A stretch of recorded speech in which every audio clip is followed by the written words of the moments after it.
Welcome. This is Sarah Faygie Berkowitz, and her first claim to fame is that she's Esther Bronstein's sister, so she must be really special. That's all I need.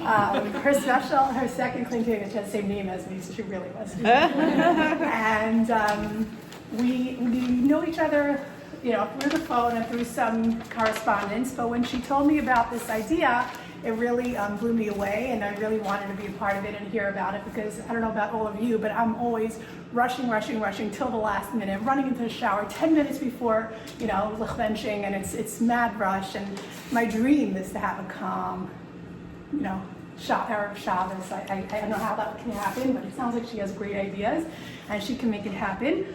She learned about the mitzvah of Chatzos Shabbos about 5 years ago and was immediately hooked. She took on the mitzvah in her own home and started spreading the word to others. She has a web page and weekly emails. And earlier this year, she was interviewed by Razy Freed on a Living Inspired podcast channel. And she was watched by 33,000 people. So that's amazing. And she also worked as a writer and a magazine editor for many years for both secular and Jewish publications. She served for close to 10 years as director of marketing for the Beth Jacob Atlanta. And in her spare time, she cooks and bakes nutritious foods. And she just launched a healthy eating program called Eat Beautiful. So excited to hear about all of that. So let's start at the very beginning, Sarah Faygie. What moment or experience first opened your eyes to the concept of Chatzos and inspired you to make this gift of Chatzos for everyone? Okay, so I was working on the Worldwide Shabbos project, which I'm guessing most of you are familiar with. I was working in Beth Jacob Atlanta, and we were trying to identify some kind of Shabbos initiative, like something to just up our Shabbos experience. There's a woman named Azriela Jaffe. For about 10-15 years, she was known as the Chatzos lady. So she's really the founder. Chatzos Shabbos is something that goes back centuries. It's not a new concept, but it's something that sort of like fell by the wayside. In the olden days, in the villages, they closed their shops at Chatzos, things wound down, but then, like in modern times, somehow it shifted. So this woman, Azriela Jaffe, had a movement that was huge. She had a website also. She had, what was it back in the day, not WhatsApp groups, Yahoo maybe, like some kind of other chat group going on, and there were women from all over the world. And they did the same thing. They encouraged each other, shared challenges, shared successes. So the first thing that I did, again, to work on Shabbos and to spread it to my community, is to have like a Zoom. This was all during COVID, 2019, 2020. We had a Zoom meeting with Azriela Jaffe, and she kind of told whoever was on that Zoom about this mitzvah of Chatzos Shabbos. And that was like the beginning point. At that time, Azriela was sort of stepping back. She was ready to retire, not from her own personal keeping of Chatzos Shabbos, but just from being like the marketer of it, which was perfect because I was ready to step into her shoes. So she really gets a lot of credit. And that was it. That was the moment. So Worldwide Shabbos Project, 2019, 2020. And interestingly, I was telling my mother about this mitzvah. My mother always worked full time, and our Fridays were very hectic. And I said, Mommy, this mitzvah is so beautiful, I never heard of it. So she said, well, my mother was always ready by Chatzos, throughout our childhood. And this is the Bubby I never met. She passed away when she was 40, so she never met any of us. So my grandmother, who I never met, so if I ever wondered why am I drawn to this mitzvah, there's a reason. Yeah, wow. Okay, so for those of us who are hearing this for the first time, can you explain a little what Chatzos really means? And for us, everyday life, regular, some of us working people on Friday, what does it mean for us? Right. Okay, so what's the definition? Just straight definition of Chatzos is midday, either midday or midnight. There's Chatzos Halayla and there's Chatzos Hayom. So the base level, just the word Chatzos. What we're referring to here, to make a Chatzos Shabbos, is that by midday on Friday, you're mostly done. Things are sort of winding down. You're not taking out the food processor. If you're at work, you're not having a meeting after Chatzos. You're looking toward Shabbos. So why is this a concept? At Chatzos, the spirituality of Shabbos starts to come into the home. It's actually a thing. Can you call spirituality a physical thing? Okay, it's a physical, spiritual thing. So that spirituality wants to come into the house, but if there's chaos, it can't even get in. So that's why we do it at that time. And you've spoken about the stress a lot of women feel every Friday. It's stressful. What do you think are the biggest pain points that Gift of Chatzos is helping to solve? I'd like to ask all of you that. I'll tell you what what her moment was. She was waking up her daughter for school on a Friday, and she was kind of like rushing her more than usual. She said, you know, it's Erev Shabbos, come on, get up, you gotta get to school, we have a lot to do. So her daughter says to her, I hate Shabbos. What do you hate Shabbos? Like there's Shabbos treats, there's Shabbos clothing, the mommy and the tati are there with the kids, and it's like beautiful, and you get to play with friends. What do you hate Shabbos? So she thought about it. She's a very intelligent woman, and she realized her daughter hates Fridays. She hates the stress that she sees her mother undergoing every Friday. Okay, that's not how it should be. Right, we can all Yes. Did I answer the question? Oh, pain point. So yeah. what are the stresses that you feel that this solves? Like that was really my question. Right. So that's one of them. One of them is to pay attention to how you are. You know, you could be in your own household and it could be just you feeling stress. You know, even if you're a single person and you need to make Shabbos sponge, or you're cooking and you're hosting a few people. If you're someone who has a husband, you're married with your, you know, how does your preparation look like? You know, what kind of frame of mind are you in on Friday? And then if you have kids, just passing on to them that this is so exciting, the Shabbos Queen is coming, like, wow. And we have this WhatsApp chat, it's up to, what are we, Jessica, like 150, 155? I don't know how many. I don't know, like There's a a lot of dozen, ladies on it. yeah, like a dozen people have been joining every week now. And a lot of them recently have talked about their kids, like just sharing, you know, my daughter just cleaned the floor and she said, Mommy, I'm getting ready for Shabbos. And it was like a Tuesday. So just to kind of like train your kids, we're looking toward Shabbos. In the Shir Shel Yom that we say every day, we don't say it's Sunday, it's Monday, it's Tuesday. We say it's Yom Rishon l'Shabbos, Yom Sheni l'Shabbos. Like just to have that mindset of looking toward Shabbos. I veered from your question. Okay. Pain points. It's too painful to like talk about pain points. Yeah. Anybody has anything to share on that? Like anything, the stressors that you feel like? Well, we'll have open questions at the end if you want to ask her any questions. But so like the ideal would be a really calm Friday, right? What does it look like for someone who's preparing for Shabbos and may or may not be working on Friday? Like what does that calm Friday look like, and how does it look starting throughout the week? Okay, so I do want to ask you if you have your phones on you, can take out your phones now. Wow. You don't have to, just if you want to. But the website is called Gift of Chatzos, so just www.giftofchatzos.com. So what is Chatzos will show you different kinds of Torah sources, like quotes from Rabbanim and Rebbitzins that tell you, you know, how important this mitzvah is. How do I start, right? Is that one of the navigation buttons? How do I start? First of all, what does a calm Friday look like, and throughout the week? You can also talk about how does one start this whole idea, this whole process. So that page, you can go back to that page after this talk, but the idea is to show you where to find the resources after this talk. So the basic idea is Sunday, Monday, Tuesday, you're kind of doing very small things to get ready for Shabbos. Even starting Motzei Shabbos. Motzei Shabbos, as soon as Havdalah is over, I set up my candles for the next week.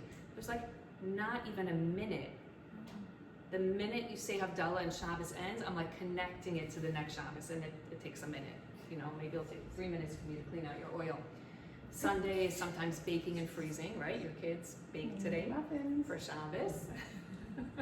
For this event. I was speaking to her on the phone, she said, well, tell your kids to put some of it in the freezer for Shabbos, like her mindset. And just to switch it, we're baking for Shabbos, we're making double so that we can serve it tonight. So just like reframing, you know? Monday you can invite guests. So the website goes through different steps that you could do every day. Thursday is a cooking marathon. But Wednesday you play sous chef. So just spend 10-15 minutes peeling all the veggies, put them in Ziploc bags, and then that makes your cooking much faster. Yeah. So what does a calm Friday look like? Talk about the prep a little bit. Tell us a little more about that prep.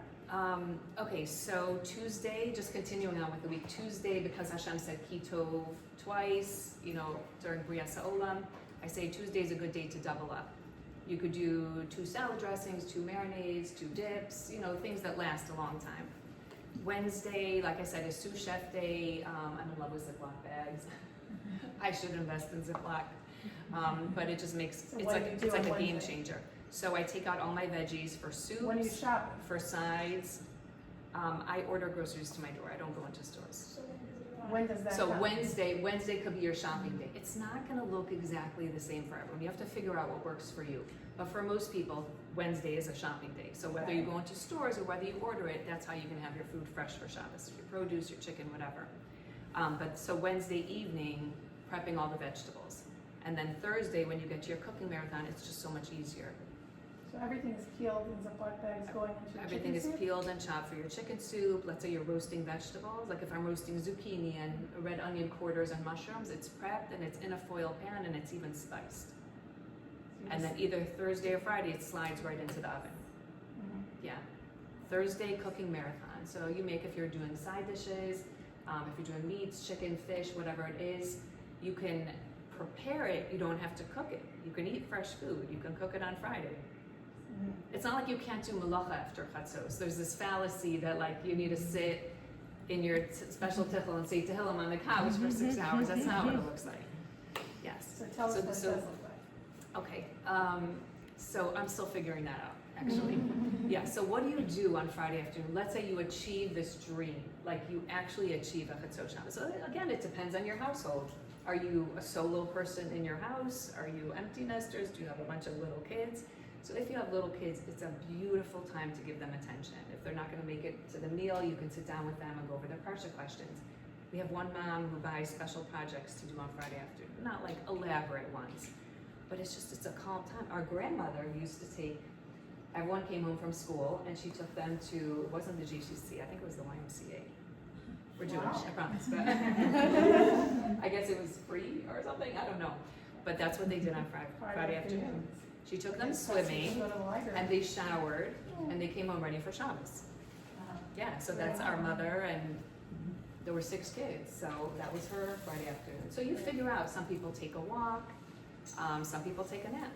When I was talking to Razi Fried, she said there's an Indian in her group of Hasidus that you take a nap on Erev Shabbos, and her husband was always telling her, come on, take a nap, like rest, what are you doing, running around like a chicken without a head?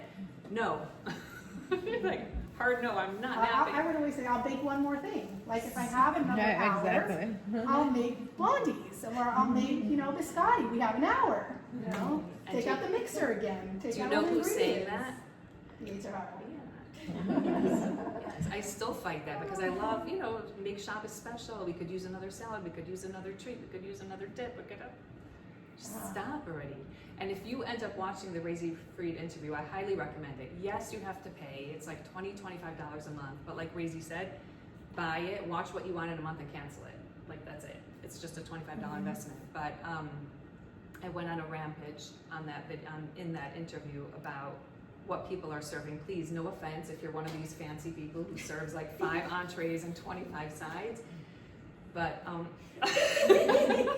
people are pointing at you, I'm just saying. If you enjoy it, if there's no stress, great. Like more power to you. But take a hard look at it, and if it is creating stress, then maybe dial it down a little bit so that you can have that calm. I've had husbands come over to me. This is the best. But like one man came over to me at an event in Atlanta. I didn't know who he was. I didn't even know his wife was a Chatzos, and we'll talk about that in a minute. But he goes, our Fridays are chill now. And I was like, great. That sounds like you're really happy. Yeah. Sounds amazing. Yes. Okay, so the Gift of Chatzos has built a beautiful supportive WhatsApp group.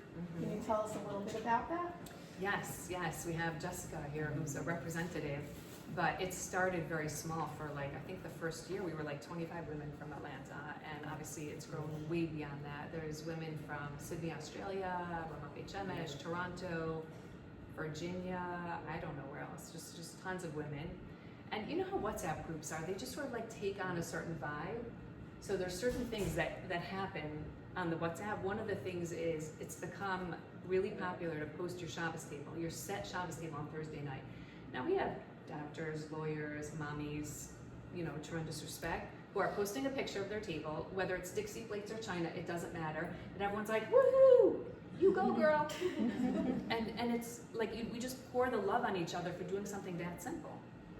So it's like a support group. it's a support group. So you share your challenges, like how, is potato kugel freezable? Can I make it on Monday? What can I do with this and this issue? It's also like beautiful stories. A few weeks ago, this woman posted, I don't know if I can share this correctly. Jessica, you have to help me. I should read it. Basically, she said, I had a baby a few days ago, and I'm calling it my Chatzos baby. So I guess she hasn't had a baby in a few years, but about 9 months ago, she decided she's taking on this mitzvah as a schus for her relative who's been trying to have a baby and has not succeeded. So about 3 weeks after she took on this mitzvah, she realized she was pregnant. Wow. Yeah. So she's calling this her Chatzos baby. So like that was shared on the chat, just so beautiful. This week, not as major, but What is the actual mitzvah to be ready to, like, what is it? right.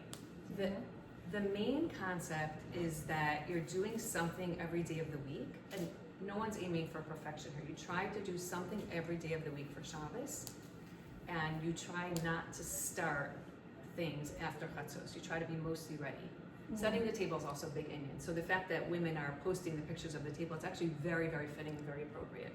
Mm-hmm. Yeah. Okay. Oh, so this woman who posted Chatzos Shabbos just last night, this post, she said she realized she didn't have vegetables, and it was after Chatzos, and like the little Yitzhahar voice was saying, go buy, because like they're very into their salad on Shabbos. And she said she knew if she went shopping and bought the salad ingredients, things were going to be chaotic. And she said, too bad, we're not having salad. I'm staying calm, I am not rushing. And she lit candles, and then during the Friday night meal, her neighbor knocked on her door and said, here's a salad, an extra salad. I'm guessing it's not a thing that happens normally. Oh, wow. Yeah. My neighbors don't knock on my door and give me salad. Wow. So that was like her Chatzos reward, Yeah. Wow, that is beautiful. Yes. Yeah, nothing's random. Okay, and you've mentioned that this practice brings not only calm but blessing. How have you seen that play out, either personally or in stories of others, like blessing coming from that calm? Wow. That's personal. I haven't shared that. Just people feeling calm, that in itself is a blessing. You don't have to tell miraculous stories of shidduchim or jobs or anything like that. Look at the website, look at the Torah sources, and there's a list of like 25, 30 Hasidic rabbis, Sephardic, Ashkenazi, modern day, olden day. They all have something to say about it. They literally promise you bracha. So whatever your story is, it hasn't happened yet, it's gonna unfold. Well, growing up, my mother always set the table Thursday night. Okay. I never did it. Maybe this week I'm gonna try. Yeah. But I always because I always felt like I'm gonna set the table, I'm gonna do all this work, but I have little kids running around, and I probably won't stay that way until Shabbos comes. So that's something that was discussed in our chat. So someone had the idea that she takes the tablecloth and she like folds it over so the little 2-year-old can't grab it. There's like little tricks. What works for you and what doesn't. Some people just put the tablecloth on and they stack everything up so it's ready to go. Like there are some people that live in tiny homes and the kids need to do their homework at the table. Maybe they're even eating breakfast. So it has to work for your household, for your people, But there's a way to do it, Like some women are celebrating that they just got it cleared and got the tablecloth on, and they get love on the chat, I promise you. I hear that. What about for women who work? Like, how is this practical if somebody's working on Friday? It's even more important for women who work, right? I mean, yes. Practically, how does it work out for someone who's working on Friday? Okay, so you're just doing more earlier in the week. Mm-hmm. Everything that I said, the Sunday, Monday, Tuesday, Wednesday, Thursday is all the same.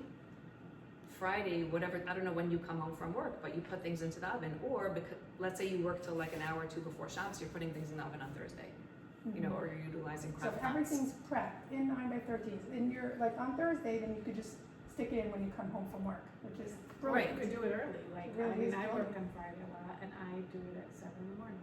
Right. I can put in green beans, rice, and chicken all in the oven at the same time while my chicken soup is cooking. So there's You're two- also extremely geschicked. Like you're No, very but I good mean- in the kitchen, you're quick, But she doesn't go crazy. So there's two messages here. There's time management, and there's also keep your menu and keep your to-do list realistic. One thing that I repeat over and over in my emails is this concept of the 4 Ds. When you have a to-do list that's like up the wazoo, do, you need to do, delegate, defer, and delete. So like attack your list and give everything a D. Okay, this could just be deleted. This husband or kid can do. This I can do on Monday. This needs to be done. And then you kind of, you know, Great. prioritize. Okay. So what's the most common misconceptions people have about Chatzos, and how do you address them? Okay, so the first one I mentioned already, that it's like, you know, Shabbos at 12:30. It's not. You could do melacha, absolutely. That's one misconception. That's really the most common one. And then the second one is people say, I'm not a Chatzoser. Meanwhile, they've made huge changes in their lives and they think that you have to be perfect to achieve this mitzvah. It's like literally every other mitzvah. It's tznius or kashrus. It's not like you achieve perfection and then you're doing the mitzvah. Anytime you're working toward a mitzvah, you're engaged in the mitzvah. So second misconception is that you have to achieve it perfectly. You know, there are probably things that you're doing that already make you a chatzos. Okay, sorry, it's a little bit of a corny term, but you know, in other words, you're working on this mitzvah. You're engaging in it. Those are the main two. Okay. And creating real lifestyle changes takes consistency. What tools or mindset or routines have you helped keep people on track? Okay, so the weekly tasks is definitely, people find that very helpful. Also, while things are still relatively small, I offer 15-minute consults with people who are new to it, who feel like they need like an extra little hand-holding. So we get on the phone, they give me like a little synopsis of what their home situation is, their work situation, and we make realistic goals, and then a month later I check in with them, and then that's it, you're on your own. Another thing is you can take on an accountability partner, like a chatzos partner, where you make goals with each other, you help each other identify. Like sometimes someone with an outsider perspective can see something that you don't necessarily. So you'll pair them up? Yeah, so you can sign up to have a chatzos partner, ideally someone in your time zone, because otherwise it gets a little tricky. Yeah, like I do That's that with a helpful. friend. We send each other pictures of our Shabbos table. Yeah. Look at that. Yeah, beautiful. Yeah, so that's the future. Well, you have most of us on board. If not, hopefully you all are inspired by Sarah Faygie and ready to start this week. I am for sure. I know that I'm going to try. And hopefully we'll all see bracha coming from it. Yeah, thank you. Sure. Thank you so much. Anybody has questions? Let's open How are up we the doing questions. time-wise? What time is it? 8:30. Okay, great. Okay, so if we have questions, we'll take them. Otherwise, I want to show you a couple minutes of this here. I have a question. So is this one of like the 613 mitzvot or like an additional one? Right, it's not. Okay. So you can fit it into the mitzvah of Shabbos. Okay. You know, there's a mitzvah of, within Shabbos, there's, you know, Zachar and Shamar. There's the things we don't do and the things we don't do and don't do. There's also the mitzvah of Tosefes Shabbos, like adding a little bit to Shabbos. So ideally, if you accomplish having a calm Friday, you're not using, I mean, I used to always use the 18 minutes. Maybe not all of them, but like at least 10, right? So it's definitely a mitzvah to light a few minutes early. That's like within the mitzvah of Shabbos. So if you're calmer and you're lighting early, then yeah. It's a skula, it's a minhag, and it's a mitzvah. It's an everything. It's an actual mitzvah. Because I mean, it seems like it fits nicely into the mitzvah of keeping Shabbos. Keeping Shabbos, honoring the Shabbos Do you clean. say out of your mouth L'kavet Shabbos Kodesh when you're doing the things? I try. I didn't even talk about that at all, but I try so hard. It's hard to remember, but when I'm cooking, when I'm peeling carrots, when I'm kneading challah dough, I try to, it sounds weird, but not like talk to the dough, but like the people who eat this challah should be nourished, they should feel closer to you, they should experience a lot of joy. You say that in your mouth. Yeah, that's it. I think it like really elevates powerful. everything. It's a whole different level. Very, very Yeah. powerful, yeah. It's like Shammai and Hillel, how we were, they always did something every day for Shabbos, their intention was different, right? Shammai would buy, and then Yes. if it found something nicer, we use it during the week, but Hillel would just, no, Hillel waited till Yaakov Friday. was just Hillel talking waited about till that. Friday, right? Right. So what, yeah, how do we? Right, and he would, like, he found something nice for Shabbos, but then he found something nicer, he would replace it. Right. Yeah. Right, that was Shammai, Hillel just knew how Shabbos, like, what would the thing that he would wait until Friday. Right. There's a high school in Atlanta called Tamima High School. It's a Beis Yaakov type high school. And one year they did a play called THIF, Thank Heaven It's Friday. Whatever. It was a bunch of scenes about Shabbos. So one of the scenes you saw a chuppah, a beautiful kala, a whole bunch of wedding guests, the rabbi, the kala's parents, and the scene opened and you know, you take in everything. Like there was no movement on stage. You just kind of sitting there waiting, and then people on stage are starting to look at their watches, and they're looking around, you're like, what's going on? And then there's like an awkward few minutes, and then suddenly the chassan flies onto the stage, tucking in his shirt, his tie is flying, his hat is crooked, and you're like, oh, that's me. That's me on Fridays, like every Friday, and it was so moving. It was just like really, really impactful. Oh, wow. Is that how we're gonna greet the Shabbos queen? Not okay. It's still a struggle. I've been doing it for 5 years. I have nobody at home. I have the cushiest situation with my Shabbos preparation, and it's still, the Yitzhar is so powerful. Yeah, yeah. Okay, for me, it's always make one more thing. Right. Always. That was for me because we're the same. It's not just the name. Someone who is like that, you know, like that polar opposite, what would you recommend is that like first, I mean, I like the website, it's really helpful, but what, is there a common first step people take, or is there a recommendation that you have that would be Common like, first step. I see people aiming to set their table Thursday night, but that's just what they're actively doing. I think behind the scenes more is happening. I think it's just there's more of a consciousness. So making a menu on Sunday kind of sets the tone. Even if that's all you do, at least you have in your mind what you're going to need to buy, what you're going to need to prep, about how long it's going to take, you know, different things like that. So I think those are two common starting points. I have an accountability partner for Chatzos who, she has a nonprofit also. Her nonprofit is Malava Malka Challenge, so I feel like we're destined to be, and we're also polar opposite. She's a financial advisor, I am not. But yeah, so I encourage like set up the Shabbos table, the Shabbos candles, and then enjoy Malava Malka. It also like holds on to the spirituality of Shabbos. You know, you can say Havdalah until Tuesday, so the tasks that you do at the beginning of the week are kind of lighter, but because you can't even say, Tuesday's the last day to say Havdalah. Why is that? Because like all the sparks of Shabbos are like completely gone. Like that's really it. If there was anything lingering, it is just gone. You know, you can't even say Havdalah anymore because Shabbos is left. You can't usher it out.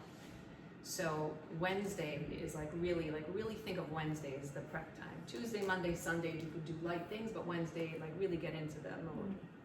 Yeah. So there's a science behind, there's like a spiritual science behind it, if that makes sense. Yeah. Okay, all right, so I'm just gonna play a couple minutes of this really quick, just to whet your appetite. But I also try to think ahead. My kids will need to eat on Friday. So in the summer we do more like deli sandwiches, like cold cuts. We buy these rolls and I make sandwiches. It's a longer day. You do need something more. So she's talking about you're getting ready for Shabbos. Remember that there's hungry people. It's either sandwiches or could go like a salad. I also try to make for Thursday night dinner stuff that I can also put in the refrigerator. Like these type of salads, like potato salad, right? Not a lettuce salad, something that you can prepare on Thursday, you can also mash on a Friday. Working on this movement and educating people and hearing feedback from people, I get great questions. You know, like someone asked me, what am I going to do all Friday afternoon? Her kids are out of the house. So what am I going to serve my kids? Give that some attention, definitely. And I think Thursday when you're prepping to prepare stuff. By the way, speaking of the sister who wants to do everything after Chatzos, like a lot of resistance from family, my daughter, who's now Baruch Hashem married, said to me, Mommy, I miss the way things were on Friday. And I was like,